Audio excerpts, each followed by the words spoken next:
हम लोग सुबह से शाम तक कुछ भी खाते रहें, कितना भी खाते रहें, लेकिन अगर हम लोगों को खाने में रोटियां ना मिले, हम भारतीयों का पेट नहीं भरता है, एक कमी सी बनी रहती है।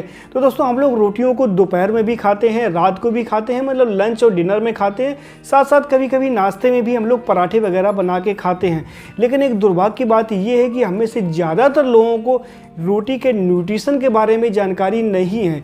लोगों को ब्रेड के बारे में तो पता है क्योंकि उसमें एक लेबल लगा होता है, उसमें न्यूट्रिशनल एस्पेक्ट उसके बारे में पूरा लिखा होता है, लेकिन रोटी में तो कोई ऐसा लेबल लगा नहीं होता है, जबकि हम लोग उसको रेगुलर कंटिन्यू हमेशा खाते हैं।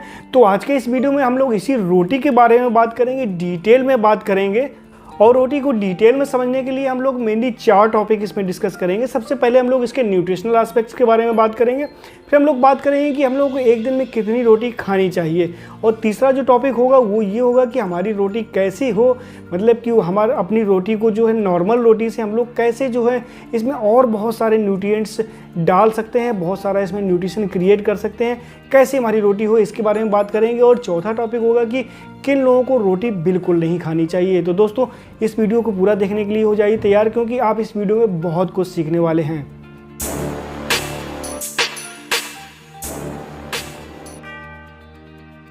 नमस्कार दोस्तों, मेरा नाम है विपिन और आप देख रहे हैं लिमिटलेस लर्निंग चैनल की एक सीरीज जिसका नाम है नो योर फूड।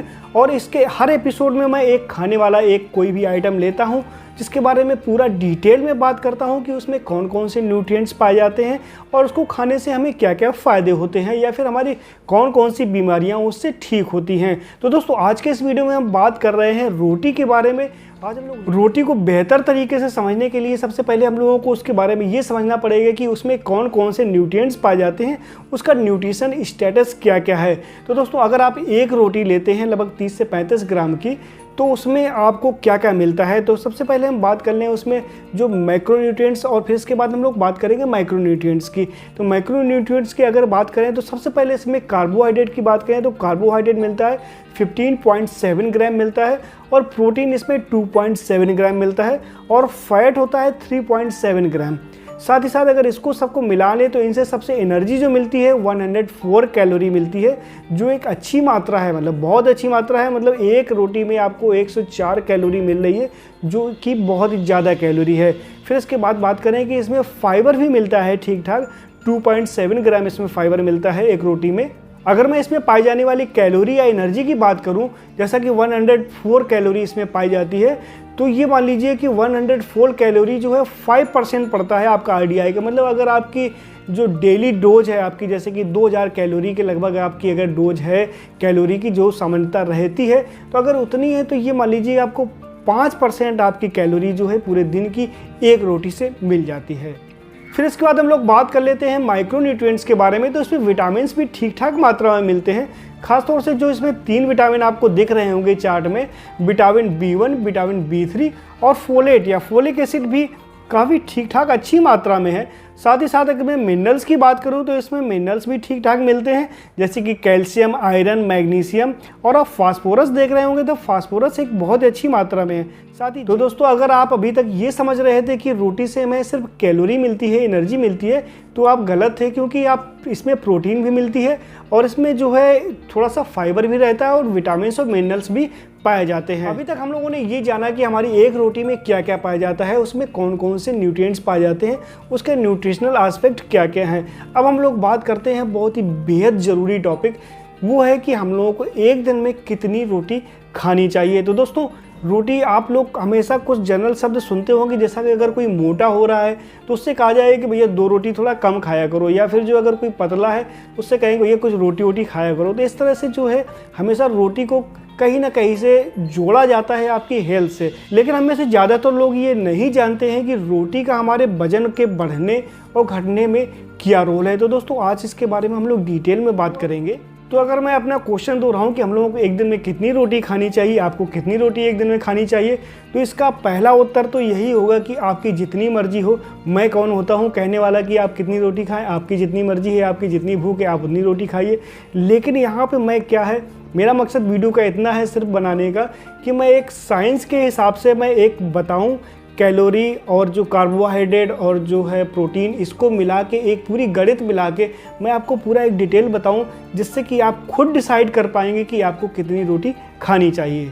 तो इसको समझने के लिए सबसे पहले हम लोगों को पता होना चाहिए कि हमारी जो बॉडी की जो बेसिक डोज है कैलोरी की, मतलब मेंटेनेंस के लिए जो बेसिक डोज है कैलोरी की, वो है लगभग, महिलाओं की बात करें तो 2000 कैलोरी और पुरुषों की बात करें तो 2500 कैलोरी जो है हम लोगों को डेली चाहिए अपने मेंटेनेंस के लिए। मतलब ऐसा मेंटेनेंस कि जिसमें ना हमारा वजन बढ़ाना है ना हमें घटाना है, अपने बॉडी को हमें कॉन्स्टेंट वेट रखना है और साथ ही साथ हेल्दी रहना है। तो उस केसेस में हमें इतनी कैलोरी तो चाहिए। अगर इससे कम लेंगे तो हमारा वजन कम होगा और इससे ज़्यादा लेंगे तो हमारा वजन बढ़ेगा। और इसको हम लोग प्लस माइनस 200 या 300 कर सकते हैं, क्योंकि जो ये कैलोरी इनटेक है, कैलोरी की जो रिक्वायरमेंट है, ये बहुत चीज़ों पर वेरी करती है। जैसे आपका वेट कितना है, आपकी हाइट कितनी है, आपका BMR कितना है, या फिर आप जो काम करते हैं वो कैसा, बहुत ही हार्ड वर्क करते हैं, बहुत उसमें फिजिकल लेबर ज़्यादा रहता है, या फिर सिर्फ आप कुर्सी पे बैठे रहते हैं। फिर इस कैलोरी इनटेक को अगर हम लोग रोटियों से रिलेट करें तो अगर जैसा कि मैंने बताया कि एक रोटी में 104 कैलोरी होती है, तो हम लोग सिंपली 100 कैलोरी मान लेते हैं। तो अगर आप जो है दिन में 10 रोटी खाते हैं पूरे दिन में, तो ये मान लीजिए कि आप जो है 50% आपकी कैलोरी जो है पूरा इंटेक रोटियों से ही मिल गया। आपका जो पूरी रोटियां, जो 10 रोटियां आपने खाई, उससे 50% आपको एनर्जी मिल गई, कैलोरी मिल गई। साथ ही साथ आपको उसके साथ में आपको रोटी के साथ साथ में आपको दाल भी खानी है, सब्जी भी खानी है, चावल भी खाना है, सुबह का नाश्ता भी लेना है, बीच में भी कुछ नाश्ता लेना है, और साथ ही साथ जो है कुछ स्नैक्स लेने हैं, और साथ ही साथ घी में कुछ अगर उसमें खाने में जो घी वगैरह डालते हैं वो भी, या फिर और बहुत सारी चीज़ें होती हैं जो हम लोग दिन में खाते हैं, उनकी भी कैलोरी रहती है। तो इस प्रकार से जो है अगर जो इतनी रोटी लेते हैं तो सभी चीज़ों में कैलोरी रहती है, तो हमारा जो कैलोरी इंटेक है वो बहुत ही ज़्यादा हो जाता है, और ऐसे केसेस में हमारा जो वज़न लगातार बढ़ता है। बहुत ही धीमे धीमे, अगर ज़्यादा कैलोरी नहीं लेते हैं तो धीमे धीमे बढ़ता है, लेकिन आपका धीमे धीमे जो वज़न राइज करता रहता है, और 8-10 सालों में काफ़ी हद तक वज़न बढ़ जाता है। आपको फ़ैट काफ़ी हद तक बढ़ जाता है, आपका बेली फैट बढ़ जाएगा, या फिर और जगह फ़ैट जो है काफ़ी हद तक बढ़ जाता है। इस प्रकार से आप अपने आप को रिलेट कर सकते हैं कि आप कितनी रोटियां खाते हैं, और इसके अलावा और भी चीज़ें क्या क्या खाते हैं, उससे आपको कोरिलेट कर पाएंगे। और अगर आप जो है एक अच्छी बॉडी चाहते हैं, एक अच्छी फिजिक चाहते हैं, तो कैलोरी का जो है नॉलेज आपको होना चाहिए। कुल मिला के आपको कैलोरी का कॉन्सेप्ट जो है क्लियर होना चाहिए।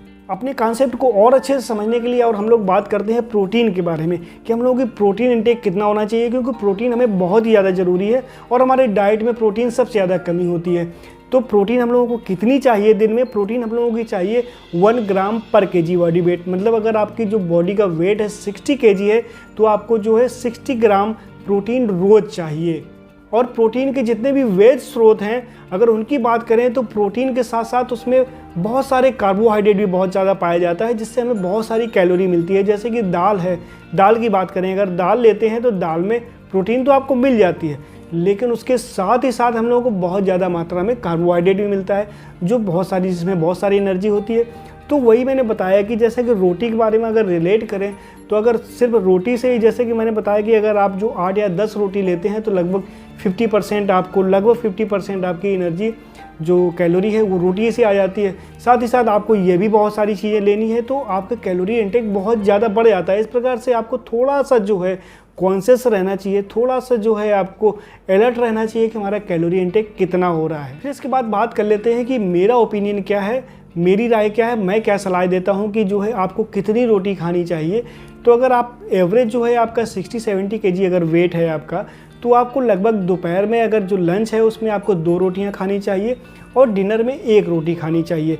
साथ ही साथ आपको बहुत सारी और भी चीज़ें लेनी है, इतने से आपका पेट नहीं भरेगा, क्योंकि इसके अलावा अगर आप वेज हैं तो आपको जो है कोई भी प्रोटीन सोर्स जैसे दालें वगैरह है वो लेना है, सब्जी भी लेना है, सलाद भी लेना है, और उसमें घी भी डालना है।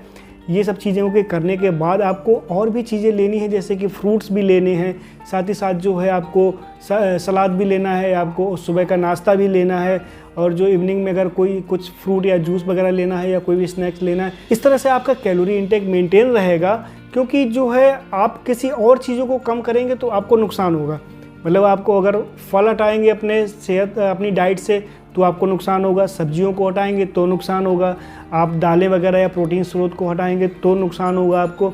हाँ, रोटी है जिसमें आप कंप्रोमाइज़ कर सकते हैं, क्योंकि रोटी में जो कैलोरी है वो कहीं और से भी ले सकते हैं, तो रोटी में कमी कर देंगे तो आपकी सेहत पे कोई फ़र्क नहीं पड़ेगा और आपकी सेहत इम्प्रूव होगी। तो इस तरह से अगर आप अपनी डाइट बनाते हैं तो ये यकीन मानिए कि आपका जो वज़न है काफ़ी लंबे समय तक, मतलब कि आपकी एज बढ़ने के साथ साथ आपका वेट नहीं बढ़ेगा, आपका बेली फैट नहीं बढ़ेगा, आपका पेट नहीं निकलेगा और आपकी बॉडी जो है फिट रहेगी। तो दोस्तों अभी तक हम लोगों ने 2 पॉइंट पे डिस्कस किया। पहला पॉइंट था कि हम लोगों की रोटी में कौन कौन से न्यूट्रिएंट्स पाए जाते हैं, उसमें कौन कौन सा न्यूट्रिशन होता है। दूसरा पॉइंट हम लोगों ने डिस्कस किया कि हम लोगों को एक दिन में कितनी रोटी खानी चाहिए, क्योंकि ये जानना बहुत ही ज़्यादा ज़रूरी है, बेहद ज़रूरी है कि हम लोगों को एक दिन में कितनी रोटी खानी चाहिए। क्योंकि अगर आप रोटी ज़्यादा खाएँगे तो आपका पूरा जो है डाइट शेड्यूल बिगड़ जाएगा, मतलब आप बहुत सारी और भी चीज़ें हैं जो आपको खानी चाहिए वो नहीं खा पाएंगे। अगर वो भी खाएँगे, साथ में रोटी भी अपनी मात्रा में खा रहे हैं, तो आपको वजन बढ़ सकता है, आप कई बीमारियों का आप शिकार हो सकते हैं। तो एक सही अमाउंट में आप रोटी खाएं, जिससे आप बहुत सारी और अन्य भी चीज़ें जो है खा सकें, उनका आनंद ले सकें। अब हम लोग तीसरे पॉइंट पे आते हैं। ये भी बेहद ज़रूरी है कि हम लोगों को पता होना चाहिए कि हमारी रोटी कैसी हो, क्योंकि आज जो है रोटियां हम लोग खा तो रहे हैं, लेकिन जो है जैसा मार्केट हमें दे रहा है हम वही रोटी खा रहे हैं। लेकिन उस रोटी में और पहले की रोटी में बहुत बड़ा डिफरेंस हो गया है। रोटी को डिटेल में समझने के लिए हम लोग चलते हैं कि रोटी बनती कैसे है। रोटी बनती है गेहूं के आटे से। अब यहीं पे बात आती है कि वो आटा कैसा पिसा है। जैसे कि अगर हम लोग जाते हैं चक्की में, तो चक्की में क्या होता है कि हम लोग पूरा गेहूं डालते हैं और उसमें जो आटा आता है उससे हम लोग रोटियां बनाते हैं। मार्केट से जो कंपनी जो आटा हम लोगों को देती है, उसमें क्या करते हैं, गेहूं की जो ऊपर की सतह होती है उसको निकाल दिया जाता है। चोकर जिसे हम लोग बोलते हैं, वो एनिमल्स को दे दिया जाता है खाने के लिए, उनके लिए चला जाता है एनिमल फीड में। साथ ही साथ जो हमें अंदर का जो वाइट पोर्शन होता है, वाइट पार्ट होता है, उसका आटा हमें दिया जाता है। तो वो एक मैदे के समान होता है, आप उसको एक मैदा ही समझ लीजिए। तो वो रोटियां हम लोग खाते हैं, क्योंकि अगर हम लोग चोकर निकाल देते हैं तो रोटी बिल्कुल सफ़ेद बनती है, ज़्यादा फूलती है, बहुत ही मुलायम रहती है, मतलब ठंडी भी हो जाए तब भी मुलायम रहती है। इस वजह से लोग उसको पसंद करते हैं। लेकिन यहाँ पे एक बात समझने वाली है कि जो हमारा चक्की का आटा होता है वो होल ग्रेन आटा होता है, उसमें पूरा अनाज पिसता है, मतलब पूरा गेहूँ पिसता है। लेकिन जो हम लोग मार्केट से लाते हैं वो रोटी सफ़ेद ज़रूर बन रही है, लेकिन उसमें पूरा जो टोटल अंदर का जो वाइट पोर्शन होता है वही रहता है। मतलब वाइट पोर्शन जैसा कि मैंने बताया वो मैदा होता है, स्टार्च होता है, उसमें बहुत सारी चीज़ों की कमी होती है। तो क्या कमी रहती है, तो इसके बारे में हम लोग बात कर लेते हैं। तो अगर आप जो मार्केट से लाते हैं तो उसमें सबसे पहली बात तो उसमें जो फाइबर है वो उसकी मात्रा बहुत कम रहती है। फाइबर कम होने से हमारा डाइजेशन अच्छा नहीं रहता, हमें कॉन्स्टिपेशन की शिकायत रहती है। और जब कॉन्स्टिपेशन रहता है तो और भी बीमारियां बहुत सारी रहती हैं, साथ साथ कोलेस्ट्रॉल वगैरह बढ़ने की भी प्रॉब्लम्स रहती है। फिर इसके बाद जो है उसमें विटामिन्स और मिनरल्स की मात्रा बहुत कम होती है, क्योंकि ज़्यादातर विटामिन्स और मिनरल्स जो है किसी अनाज की सतह पर ज़्यादा पाए जाते हैं, अंदर कम पाए जाते हैं। खासतौर से गेहूं की बात करें तो उसमें मेनली सतह पे ही पाए जाते हैं। एक चीज़ आपको और समझनी चाहिए कि अगर आप जो है कंपनी का आटा खरीदते हैं, मतलब कि आप मार्केट से आटा खरीद के लाते हैं, तो उस केसेस में जैसा कि मैंने बताया जो सफ़ेद आटा होता है, सफ़ेद रोटी बनती है, तो उसमें मेनली स्टार्च होता है, तो उसका डाइजेशन बहुत ही फास्ट होता है, बहुत ही फास्ट डाइजेशन होता है, जिससे हमारा इंसुलिन स्पाइक होता है। मतलब हमारा जो डाइजेशन फास्ट होता है, बहुत सारी ग्लूकोज एक साथ जो है डाइजेस्ट होकर हमारे ब्लड में मिल जाती है, तो उसको कम करने के लिए अचानक बहुत सारा इंसुलिन निकलता है, और डेली ये इंसुलिन स्पाइक हमारी सेहत के लिए अच्छा नहीं होता है। और इस कंडीशन में जो अगर कोई डायबिटिक पर्सन है या फिर जो है बाउंड्री लाइन में है, जिसे हम लोग प्री डायबिटिक बोलते हैं, उसके लिए तो बिल्कुल भी अच्छा नहीं है। आप डायबिटिक पेशेंट या फिर जो प्री डायबिटिक पेशेंट को इस गेहूं की रोटियां, इस तरह की गेहूं की रोटियां उसके लिए बिल्कुल भी सेफ़ नहीं है। वो आगे चल के उनको बहुत ज़्यादा प्रॉब्लम क्रिएट कर सकती है। तो मार्केट के आटे से अच्छा है कि आप जो है होल ग्रेन आटा ले, चक्की का पिसा हुआ आटा ले, खुद पिसवाएं तो सबसे अच्छा रहेगा। और इसके अलावा हम लोग बात कर लेते हैं कि अगर होल ग्रेन से भी ऊपर आना चाहते हैं, आप अपना बहुत सारे न्यूट्रिएंट्स जो है अगर आप आटे से, गेहूं से या फिर जो है आप अगर रोटियां से लेना चाहते हैं, तो आपको थोड़ी सी मेहनत करनी पड़ेगी। उसके लिए आपको मल्टीग्रेन आटा बनाना पड़ेगा। तो इस कंडीशन में रोटी जो बनेगी आपको, वो बहुत ही न्यूट्रिशियस रोटी होगी। स्वाद थोड़ा सा भले ही डाउन हो सकता है, वो शायद इतनी मुलायम ना रहे, वो शायद इतनी जो फूले ना या फिर इतनी सफ़ेद ना बने, देखने में इतनी अच्छी ना लगे, लेकिन न्यूट्रिशन पॉइंट ऑफ व्यू से वो रोटी बहुत ही न्यूट्रिशियस होगी। मल्टीग्रेन आटा बनाने के लिए आपको कम से कम 5 चीज़ें तो मिलानी चाहिए। गेहूँ तो अपना मेन पार्ट हो गया, इसके अलावा आप इसमें चना मिला सकते हैं, मक्का मिला सकते हैं, सोयाबीन मिला सकते हैं, और साथ ही साथ जो है इसमें आप थोड़ी मात्रा में जो जौ भी मिला सकते हैं। छिला हुआ जौ हो तो और अच्छा है। लेकिन कुछ लोग इसमें और भी चीज़ें मिलाते हैं, जैसे कि इसमें रागी मिलाते हैं, रागी बहुत अच्छी होती है। साथ ही साथ इसमें जो है ज्वार और बाजरा भी मिलाते हैं, उसको भी मिला के आप तो ये बहुत ही अच्छा एक मल्टीग्रेन आटा बन जाएगा। इससे आपको बहुत सारा न्यूट्रिशन मिलेगा। अब हम लोग बात कर लेते हैं कि इस मल्टीग्रेन आटे से फ़ायदे क्या क्या हैं, इसको खाने से हमारी सेहत में क्या क्या फ़र्क पड़ेगा। तो कंपैरिजन कर लेते हैं अपने जो गेहूं के आटे से, उससे हम लोग कंपैरिजन करते हैं। तो गेहूं के आटे में क्या था कि वो जो सिंपलेस्ट कार्बोहाइड्रेट था, मतलब कि जो उसको जैसा कि ब्रेड वगैरह में होता है उसमें भी सिंपल कार्बोहाइड्रेट होता है। अगर वो सिर्फ मैदे से बनी है तो उसमें सिंपल कार्बोहाइड्रेट की वजह से उसका डाइजेशन फास्ट होता था, बहुत ही फास्ट वो ग्लूकोज ब्लड में मिल जाता था और ब्लड ग्लूकोज को न्यूट्रलाइज करने के लिए हमारा इंसुलिन स्पाइक होता था, बहुत तेज़ी से इंसुलिन निकलता है बॉडी में। तो इससे कि क्या है कि प्री डायबिटिक और डायबिटिक पेशेंट्स को बहुत ही प्रॉब्लम होती है, क्योंकि इंसुलिन बहुत ही ज़्यादा मात्रा में एक साथ निकालना पड़ता है। और अगर यही हम लोग करते हैं तो कहो 10-15 साल या 20 साल में हम लोगों को भी ये प्रॉब्लम शुरू हो सकती है, इंसुलिन वाली जो इंसुलिन ना बनने की प्रॉब्लम शुरू हो सकती है, हम लोगों को भी डायबिटीज़ हो सकती है। वहीं दूसरी तरफ अगर हम लोग बात करें मल्टीग्रेन आटे की, तो मल्टीग्रेन आटे में क्या है कि ये एक कॉम्प्लेक्स कार्बोहाइड्रेट है। जैसा कि वो सिंपलेस्ट कार्बोहाइड्रेट था, ये कॉम्प्लेक्स कार्बोहाइड्रेट है। कॉम्प्लेक्स कार्बोहाइड्रेट का डाइजेशन स्लो होगा, स्लो डाइजेशन होने की वजह से स्लोली जो है इसका ब्लड ग्लूकोज ब्लड में जाएगा और जिससे पूरे दिन जो है ब्लड का जो शुगर लेवल है वो कांस्टेंट रहेगा। हमारा ब्लड ग्लूकोज कांस्टेंट रहेगा, काफ़ी लंबे समय तक हमें ब्लड में रहेगा, तो इससे हमें कांस्टेंट एनर्जी मिलेगी पूरे दिन, जिससे हम लोग बिना थके पूरे दिन आराम से काम कर सकते हैं। और इसके अलावा ये पूरी तरह से सेफ़ है, चाहे वो डायबिटिक पेशेंट हो या प्री डायबिटिक पेशेंट हो या नॉर्मल कोई भी व्यक्ति हो, उसके लिए पूरी तरीके से सेफ़ होती हैं ये रोटियां। और अगर न्यूट्रिशन पॉइंट ऑफ व्यू से बात करें तो मल्टीग्रेन आटा में ज़्यादा फाइबर होगा, ज़्यादा प्रोटीन होगा और ज़्यादा जो है इसमें मिनरल्स और विटामिन भी ज़्यादा मात्रा में मिलेंगे, क्योंकि इसमें और भी गुण मिलेंगे, जैसे कि चने के अलग गुण हैं, मक्के के अलग गुण हैं, रागी के अलग गुण हैं, या फिर ज्वार बाजरा या फिर जो भी सोयाबीन वगैरह है, सबके अलग अलग गुण हैं। तो वो एक समाहित होकर आपको जो आपकी हेल्थ है वो और ज़्यादा इम्प्रूव करेंगे। इसके अलावा इस कॉम्प्लेक्स कार्बोहाइड्रेट को खाने से आपका वेट मैनेज रहेगा, साथ ही साथ फाइबर की अच्छी मात्रा होने से आपका कोलेस्ट्रॉल भी मैनेज रहेगा। आपका जो बैड कोलेस्ट्रॉल है वो बढ़ नहीं पाएगा और पूरा जो लिपिड प्रोफाइल है वो आपका अच्छा रहेगा।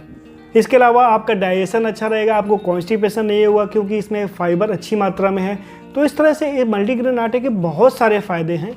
इसके अलावा अगर हम लोग अलग अलग बात करें तो उसमें सभी में कुछ ना कुछ फ़ायदा होता है। जैसे कि ज्वार की बात करें, ज्वार या अन्य मिलेट में क्या होता है कि इसमें फास्फोरस बहुत ही अच्छी मात्रा में होता है। तो फास्फोरस ज़्यादा मात्रा में होने से हमारा जो ब्लड प्रेशर है बहुत अच्छे से मैनेज होता है। साथ ही साथ जैसे रागी की बात करें तो रागी में मैग्नीशियम बहुत अच्छी मात्रा में मिलता है।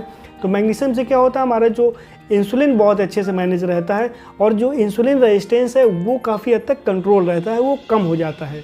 फिर इसके बाद हम लोग अपने आखिरी टॉपिक पे आते हैं और बात करते हैं कि किन लोगों को रोटियां बिल्कुल नहीं खानी चाहिए, किन को रोटियां बिल्कुल मना होती हैं। तो ऐसा होता है कि गेहूं में हमारे जो एक प्रोटीन पाई जाती है जिसको हम लोग बोलते हैं ग्लूटीन प्रोटीन, और ये ग्लूटीन प्रोटीन कुछ लोगों के लिए एक एलर्जी की तरह काम करती है, एलर्जिक रिस्पॉन्स क्रिएट करती है किसी में। तो अगर वो लोग गेहूं खाते हैं तो उसकी ग्लूटीन प्रोटीन से उनको एलर्जी होती है। एलर्जी की वजह से उनका डाइजेशन अच्छा नहीं रहता, उनका इंडाइजेशन की प्रॉब्लम बहुत ज़्यादा होती है।